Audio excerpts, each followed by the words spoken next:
કાયદાનો ભંગ થાય એનેથી આપણે ચલાવ્યા છે આરોપી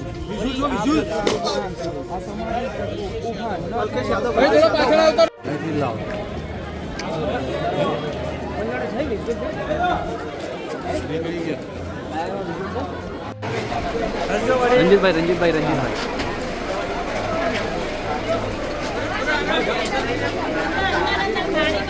બસ ભાઈ જગ્યા નથી, આગળ ના આવજો,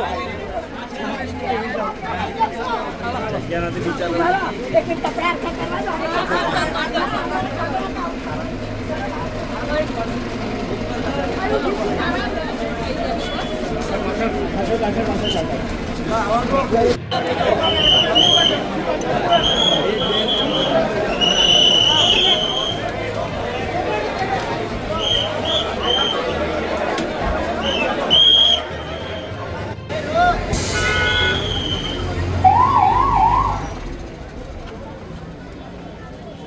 બે દિવસ પહેલા રામોલ વિસ્તારના જે વસ્ત્રાલ એરિયા છે એમાં એક પંકજ ભાવસાર અને એના માણસોએ અમુક ત્યાં જાહેર રોડ ઉપર તોડફોડ કરી છે.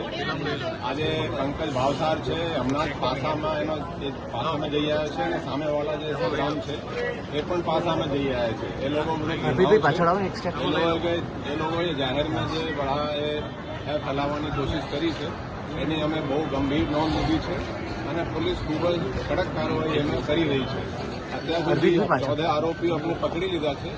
એમાં એક જુવેનાઇલ છે અને 13 બીજા આરોપીઓ છે. 13 આરોપીઓ છે અત્યારે 4 દિવસની રિમાન્ડ ઉપર છે અને એ લોકોએ જે ગેરકાયદેસર જે અહીંયા જે બાંધકામ કર્યા છે એ કોર્પોરેશન એને ડિમોલિશ પણ કરી રહી છે અને આપણે પોલીસ બંદોબસ્ત આ અંગે આપેલા છે. અને હું કહેવા માંગુ છું કે જે આ રીતેના જે શરારતી તત્વો કંઈ આ રીતે કૃત્ય કરશે, જો જાહેર રોડ ઉપર અને આ રીતેના જે ભય ફેલાવશે, પોલીસ એને બહુ કડક રીતે એ લોકો વિરુદ્ધ કાર્યવાહી કરશે.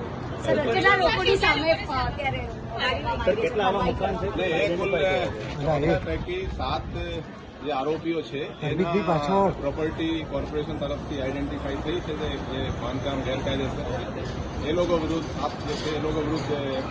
કોર્પોરેશન તરફથી કાર્યવાહી આ તોડની કારણ જે ગેરકાયદેસર બાંધકામ છે કરવામાં આવી રહી છે.